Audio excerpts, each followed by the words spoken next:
This is Mari Robeson of Love Lulu Creative, a podcast that supports and celebrates artists and creative entrepreneurs while giving back to the community in a unique and meaningful way.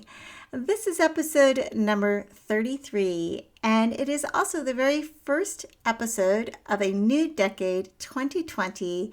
Happy New Year to everyone. I know that I'm super excited about this new year, and I have lots of plans to travel to different places. For me, as an artist, traveling is one of the most inspirational things I can do. It's also a great way to grow as a person, to get to see different cultures and architecture and food. And it's just a lovely way to expand your horizons. So I was super excited when my friend Renata Haidle agreed to let me interview her today. She is an incredible travel photographer. She's also a travel writer, and she is now a new book author as well. And she has a gorgeous new book out with her beautiful photographs from her travels. But this is a super exciting and very interesting episode because Renata is a Romanian American. So before she left Romania, she was actually a doctor, which is incredible. And then she comes to the United States and decides to make a leap of faith and pursue something completely different and really nurture her creative side and become a travel photographer. So this episode is her journey, her story of how this all evolves for her. And now she's got a thriving new business in a creative field, which is so fun and exciting and interesting. I really enjoyed this interview with Renata, and I hope that you will too. Stay tuned. Hi, Renata. It's so nice to finally get to speak with you. I'm a huge fan of your gorgeous photography on Instagram, your travel photography, and I'm also on Instagram. I've noticed your beautiful writing as well. So I'm really thrilled to have you as my first interview of 2020 and excited to talk to you about your photography and your writing business. So thank you so much for being here today. Hi, Mari. Thank you so much for having me. I'm also very excited to talk to you today. Yay! Okay, so let's start at the beginning. It says that you are Romanian American. So are you from Romania? I am from Romania. Yes, I was born there and lived there till I was about 30. And then I moved to America for personal reasons. And I am so very happy that I made the move. And that's a pretty big jump.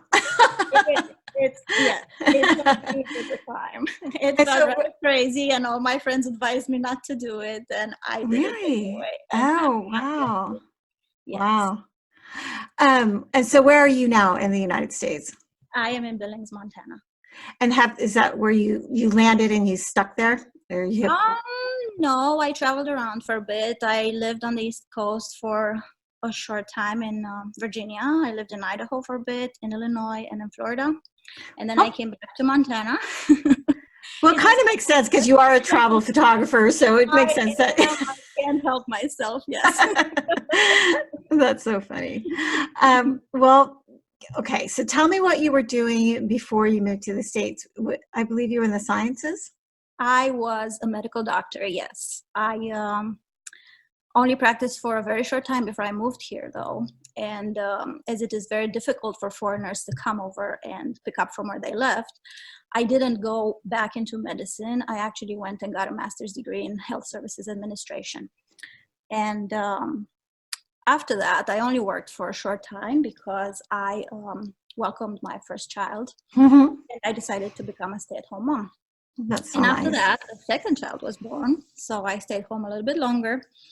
And as you know, they grow up very fast. So I found myself in a position that I just needed to do more with my time, more with myself, more with my creativity that had suffered for quite a while.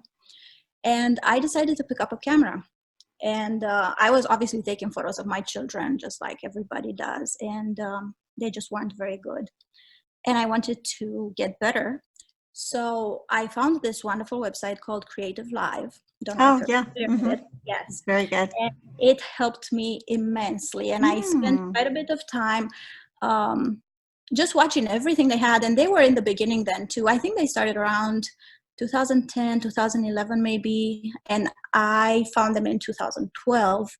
And I was watching just about anything. I was watching food photography and portraits and weddings and architecture. And, I was just kind of trying to find my niche, so to speak, because I realized taking portraits was not it. I took portraits of my children, yes, but I don't really enjoy doing that. Although I did. Yeah. I did a lot for friends and family, because they ask when they see that you have a camera and your photos are a little bit better than average. They ask, and you can't say no. But I realized really quickly that just it wasn't where my heart was. And I am a huge admirer of great architecture, and it turned out that this is where my passion was. And after I freed up a little bit more time, I started traveling, and I realized that I also like travel photography. And I guess this is what got me where I am today. So I was reading on your website that you said you credit Paris for sparking your photography career back in 2014. I do. This is a story that's really dear to my heart, and let me tell it to you. So yes, I grew up in a Francophile country, and I read lots of books and watched the movies and of course saw the photos, and Paris was just such a distant dream. And it finally came true. I think after maybe 2-3 decades of dreaming of it, I finally made it to Paris. And I spent about a week in the city, and I photographed nonstop. And this was still back when I just wasn't very good. I was just an indiscriminate photographer, and I was shooting everything in sight. And it was a great vacation. I came back. I didn't really show anybody any photos till months later. And this friend of mine saw the photos, and of course I selected the ones that I thought were the best to show. And she said, I wouldn't mind a print of this on my wall, pointed at a photograph. So that kind of got me thinking. I thought, well, if she likes this, and of course I made her a print right away, it turned out okay. And she was very happy with it. And I thought if she wanted one, maybe other people would appreciate it. So it kind of gave me the idea to attempt an art show. I don't know, you probably have art walks just like we do. They're all over the country basically. So yeah, so these art walks are every 2-3 months in Billings. And I had about 3 months to prepare for the upcoming one in October 2014. And I searched the internet, high and low, for ideas how to even start to dream of having an art show. Found the location, found the information that I needed, did all the prints, had my first art show, and it was actually quite well received. And that just gave me courage. And I thought, I think I'm going to keep doing this. I love that story. Thank you.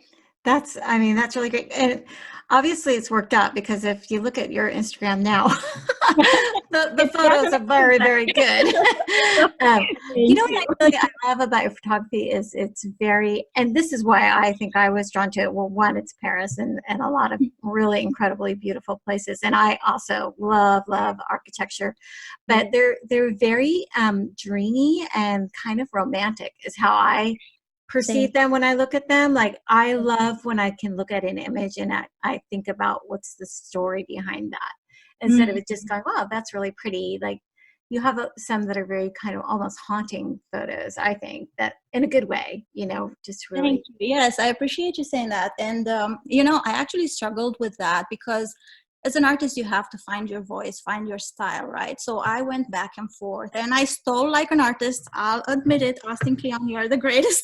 So I stole like an artist, and I tried to do, whatever inspired me and whatever I thought looked good. And I went through various stages, I guess. And I struggled a little bit, because I had people say, well, this is not really what it looks like in real life. And I thought, well, it doesn't, because I do put a little bit of a dreamy imprint to it, I guess, but that's how I felt in the moment, and I want the viewer to perceive some of my emotion when I took that photograph, and not just look at a scene that, you know, they could show up and photograph with their phone and it would look just the same.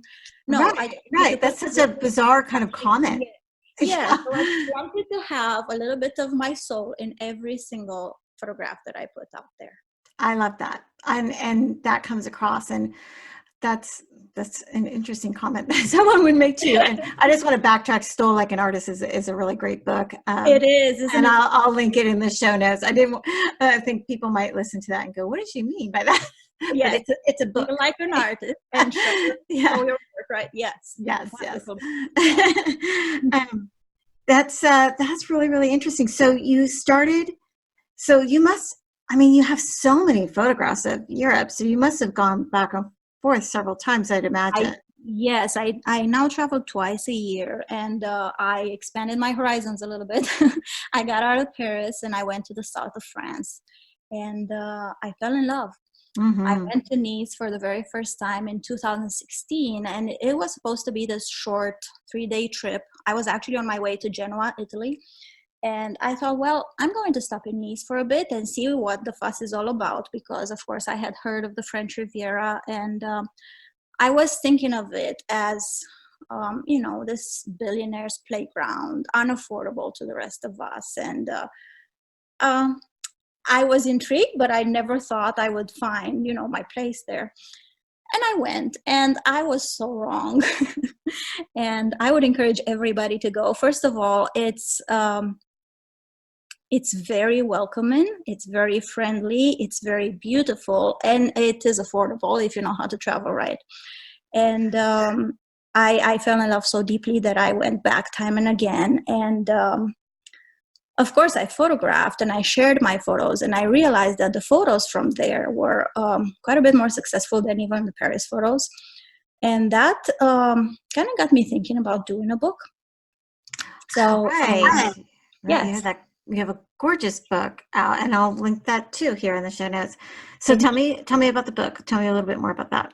The book was just a dream. The first time I went, and then the second time I went, I was still thinking, well, I don't know if I have it in me, and who's going to take me seriously, because I just, you know, started doing this a few years back, and I didn't want it to be a vanity project, you know. But on the other hand, I thought, I just want to share this with everybody. And yeah, putting photos on Instagram is great, but, you know, you see it today, tomorrow is forgotten. And I kind of want to have something to show my children and show them what it's like over there. And I remember in the beginning, I was actually asking, I have a pretty good Instagram community. I have to say this app is remarkable because it connects us all so well. Mm-hmm. And I basically told people I don't even know where to start. And I had friends coming out of the blue, and I had strangers coming out of the blue saying, this is what helped me. And they gave me ideas, and they kind of held my hand through it. And it was a long process. I think it took me about a year and a half, 2 years to get it all done. But most of it was procrastination because of fear. I just didn't think I could do it. And yet something in me said, just keep going. You'll get this done. But I have to say, without all the support that I have received from my friends and my family, my children were just like, go mom, you can do this. They were so encouraging. Yes, I finally got it. And I tried to find a traditional publisher, and I didn't. And I decided to just self-publish. And it's now self-published on Blurb. And it's available. I think that's great. I also just recently came out with, well, not recently, it was a couple of years ago when I came out with my book. And I actually really preferred self-publishing much more than going that traditional route. I just think it's really changing now, you know, instead of sitting around and waiting for like the perfect publisher for your product, you have your own community that, you know, can already wants to buy the book before you've even, you know, finished it. So I think that's a great way. And if, yeah, it is a lot of information about self-publishing. It does take quite a bit of knowledge to do it, but it's absolutely definitely something that everybody can do. So if you've got a book and you you can do it. For me, the part about the book was more about like the thought about it and the simmering of it took a while. When I sat down to write it, I wrote it pretty quickly. That's amazing. That's probably what it was like for you. Well, the writing part was actually hard because for very many years, my narrative was, you're not a writer. Well, for years, my narrative was, you're not an artist. So, good thing we change over time, and we realize that if we really, really want to do something, we can. We just need to sit down and do the work. Well, let's talk about that. That's super interesting. I mean, what changed it for you? When did you go, you know what, I can be a writer, I can be an artist? Well, I was basically an analytical scientific mind all my life. I worked hard to get into medical school, and then I finished that. I went into the residency, and then in the master's program. So it was all science, and that's how my brain worked. And I loved art. I pretty much self-taught myself, all the art that I know so far, but I never saw myself as artistic until Paris. And with the writing, again, of course, I wrote scientific papers, but I never thought I could go any further than that. And what got me into writing actually is that I would say the first couple of years, I made a little bit of money with the photography. But after a while, I realized it wasn't really sustainable, so I needed to do something more. And in order to push my photographs out there, I thought maybe I should write articles to go with the photographs, because I was trying to submit photographs to magazines, let's say, and they weren't interested, or they wanted them for free. And, I'm thinking, well, there's got to be a better way. So I thought maybe I should just start writing articles. And I started small, with short features here and there, and then now they're getting to be more frequent, and the articles are getting longer and hopefully better. And yes, I guess I decided now I can write. Like my jaw's on the ground. I think that that's such a brilliant story on many, many levels, and I also think it's really interesting, this self-narrative that we have with ourselves. I can't. It's just us in our way. Nobody else is in our way. But I think that writing a medical paper is incredibly difficult and challenging, and I think if you can master it, you can easily be able to write about, your travels in. I guess, in a way, yes. Now it's a totally different topic, but writing is writing. And what helped very much? I have all these virtual mentors, I guess, and they don't even know. They don't know they're mentoring me, but they are. So I found a book that's called Well, Write for Food. It's by Diane Jacob. Okay. And it's a book about writing about food, but it's so much more than that. So it kind of opened my eyes to how good writing should be. And I think it helps so much to land on the right book at the right moment, because I think my defining moment was when I finally read The Artist's Way by Julia Cameron. Such a great book. Oh my goodness. So I've seen it recommended for years, and for whatever reason I didn't pick it up. And finally, at the beginning of last year, I think it was February, I finally read it. I did about half of the exercises. I can't say that I did them all. And then I had the great chance of seeing Julia Cameron live in London in May. I attended a workshop with her. Wow. Yes, for a couple of days. And she is so hugely inspiring. And she basically forced us all to face our fears, to open to strangers, and to dig really deep into ourselves. And after that seminar, I felt so empowered, and I thought, I'm not going to let fear hold me back from anything anymore.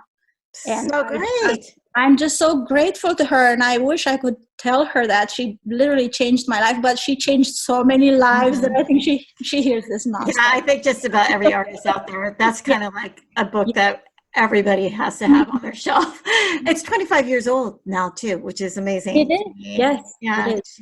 it's just, it's such, and it's still relevant. It's still Truly so life good. changing. Yes. The exercises in there. It's just, that's an Mhm. excellent book. I love it. Love, love, love. So, okay. So now this is really great how you kind of figured out like, well, I'm doing these photos and they're really gorgeous. And I could go down this one avenue of selling them in galleries, or I could start writing, and you start writing for all these different websites and magazines, and it's awesome. It's fun, and when you enjoy what you're doing, it's not work anymore. It's just it's so fulfilling, and I simply love it. Looking So forward to more. yeah, so that's really great. So have you, like, what's a typical day like for you? Do you have certain articles that you have deadlines that you have to finish, or are you taking? Not really. I'm basically self-driven, so I come up with the ideas and then I pitch them. And I'm lucky enough to have a few outlets that most of the time say yes to Yeah. whatever I want to write about. So that's really wonderful. So no, I don't really have assignments, and deadlines are actually pretty loose. So, well, loose in terms of you have a week or you have 2 weeks to get it done. So that's not too bad. And I can say that I'm very structured, because sometimes I sit down and I can't get anything out of me. And some of the times, after I just think about it for some time, it just comes, and it's easy then. Mm-hmm, mm-hmm. But So when you're traveling, are you thinking like, I'm going to go to Paris this year, and I'm going to make sure that I do this cooking class, or go to this restaurant so that I can write an article about it when I get back? And actually, you yeah, actually, yes. Nowadays I do. Before I didn't, but after I started writing, yes, now I'm a lot more targeted, and I think ahead. And there are things that I want to see and do, and then tell people about them. Yes. That's so great. So, okay, my daughter is also a science kid at Berkeley, and also an artist. She's a great artist, and she tells us this last Christmas that she's booked a flight to Paris for spring break. And I haven't been to Paris except to fly in there and get over to Italy, but it's also too on my bucket list. Very soon I'd like to go there as well. So I have a quick question, just kind of since you are the experienced Paris traveler, for her on a college student's budget, like what would you say are the places that she must see in her 1 week that she's going to be there? Oh my goodness. I don't think I would recommend any must-sees, because everybody flocks to the Eiffel Tower. And I think I wouldn't say it's overrated, because it isn't. It's still magical, especially when you see it at night twinkling for the very first time. It's a magical moment. Mm. But I think the charm of Paris consists in discovering it for yourself and not from a guidebook. At least that's how I travel. I take some, vague ideas from other people, but usually I just walk the streets, walk around, get lost, and discover my Paris, my London, my South of France. So that would be my only suggestion. I know when I went to Italy, that happens anyway. Yes. I mean, it's like every corner you go around, you're like, oh my goodness, look at this Yes. amazing architecture, this sculpture or something. So it always felt like to me, like I mean, my husband and I walked like 10 miles every day because we didn't want to miss anything. So I felt like there was a couple of things that we had on our agenda that were like the must-sees that we should go see. But that's true. Like just kind of wandering around and just going into these incredible cathedrals and places is just pretty, Right. Yes. Like you said, it's very magical. Mm-hmm. Well, I'm sure she'll figure it out. Oh, sure. There's something beautiful at every step. So yeah, she'll love it, I'm sure. Do you speak French? I speak a little bit of French, yes. I used to speak it a lot better. I started taking French in second grade, believe it or not. And I spoke it till 12th grade. So that's, 10 years of French right there. But after I moved to America, obviously I had to think in English only. So even my Romanian suffered a little bit. That's interesting. It is, yes. And I also spoke Italian back then. And that kind of got rusty too, but the more I go back to France, the easier it gets. And I can understand pretty well. I can express myself in writing better. but it's still hard for me to speak because English words just come to mind, without even wanting So to. that's interesting. When you're writing, are you writing in English in your mind, or are you translating in your mind? No, it's English. I dream in English. I Ah, live in English. I write in English. It's only English for me now. Yes, it's only my accent that betrays me. oh, you have a great accent. I love it. Thank you. Wow, you speak a lot of different languages, and I imagine when you're there, it comes back, and at least you can understand the Yes, conversations and going on it's around you. really helpful because it helps you connect with people when you travel. As soon as they hear you at least try to speak their language, it's a totally different relationship. Mm-hmm, They warm up mm-hmm, to you, they open up a little bit. The French, can be a little bit, I wouldn't say cold, but they're reserved. mm-hmm. So as soon as you start speaking French to them, they kind of soften up, and it's different. And I think you can even understand the culture better. You can understand their Uh, literature better, their art. So you connect at a deeper level, I think. I can understand Italian, but I might be in trouble in Paris. Yeah, I might be in trouble there. But but my daughter speaks some French. She studied it Oh, too, that's so, wonderful. so Yes. hopefully that will get her around. Okay, one other thing I wanted to ask you about was on your, I had just done a video on creating a vision journal, but I noticed that you had a really great post on your 2019 vision board, which was Oh, yes. gorgeous, by the way.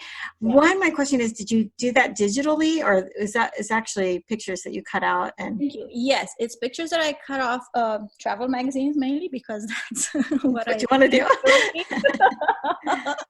So yes, I started doing that. That was my first vision board ever, although I was familiar with the concept. And it was great fun to see what draws your attention and what you actually cut out and put on a board, and the way you tend to arrange everything on the board and what seems to take central place, because I think that's kind of important, how the subconscious tries to guide us. Mm. Mhm. And interestingly enough, when I sat down to do this year's vision board, because I'm working on a second one, I cut out words and a lot less photographs, which is very much in tune with what I plan on doing this year, because I plan on doing a lot more writing. Not that I will stop taking photographs. I can't envision that day will Mhm. ever come. Mhm. But I want to be more focused on my writing. And it's interesting that just flipping through pages, I was cutting out word after word after word and just a handful of images.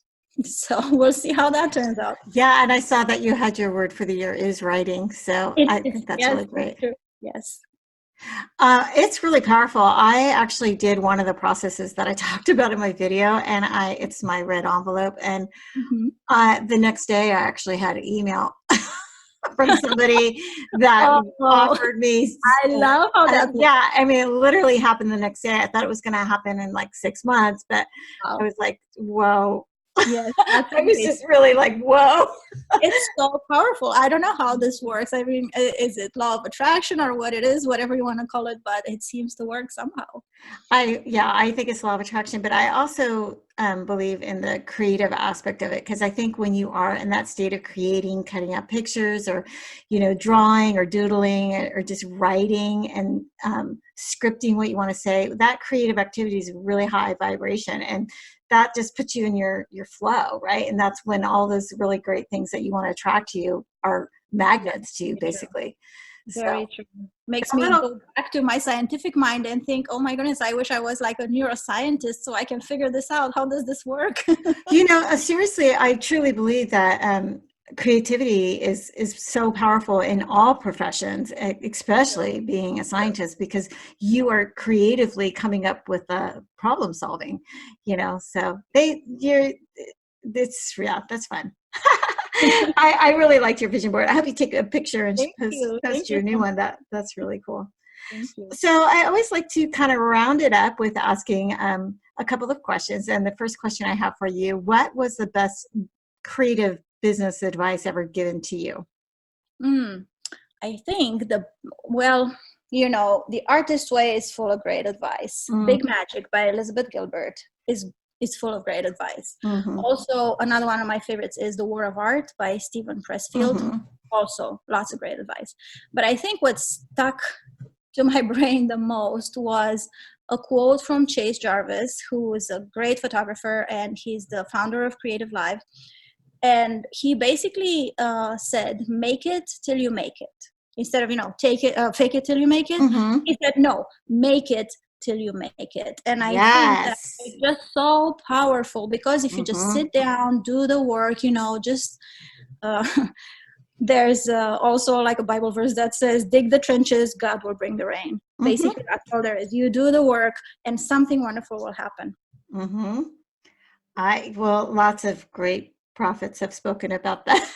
Even I think Rumi says, just it's like follow your way, follow your path, and the path will appear.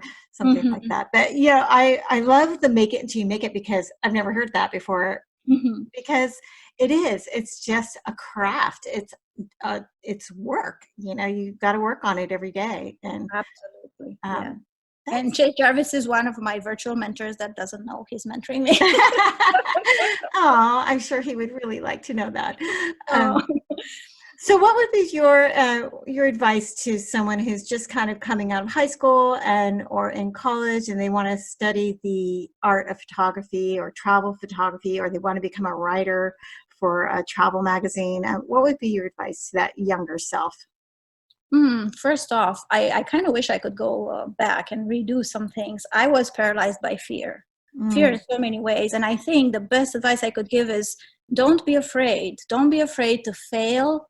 Failure is not permanent. Failure doesn't, I guess, mark you for life. It doesn't define who you are. It's just part of the process. It's not the destination. So just embrace failure, accept failure, move on, learn from it, and keep doing what you love. And I guess, I don't know, it's I wish I didn't have that when I was younger, because you think of all the things you could have accomplished if only you were a little bit braver. And, if you embrace change, because somehow things work out in the end. It might look very scary right now, especially when you leave high school or when you leave college. It's scary, I think. And you need to be aware of the fact that no matter how hard, if your heart is set on it, you'll make it work somehow. I love that. I had a friend who used to say, face your fear and do it anyway. Yeah, and just be aware that every decision you make right now can change your life forever. So be wise, be smart about what you choose to do. Choose wisely. Yes. Choose wisely. I wasn't choosing wisely at that age, so. But if we could. 2020 vision, yes. Well, thank you so much, Renata. This is so. Thank you, Mari. To know a little bit more about you and all your beautiful photography, and I really appreciate you sharing your story with us. Thank you. Thank you so much. It's been a pleasure. Yay. Thank you so much for joining me today. If you like this podcast and you'd like to support it even more, you can join me over on patreon.com/MariRobeson and become a patron of mine. If you're a patron of mine, you'll receive bonus episodes every month, only for patrons.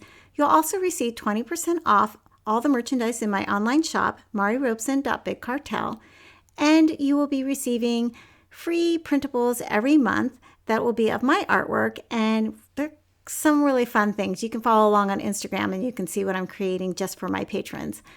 I would deeply appreciate it. It would help me keep the lights on, and it would help me pay all the fees that it takes to put together a podcast like this, so that I can keep supporting all the artists, keep bringing you great information, keep paying it forward to the next generation of artists. It's just a wonderful thing, and I would really deeply appreciate your support.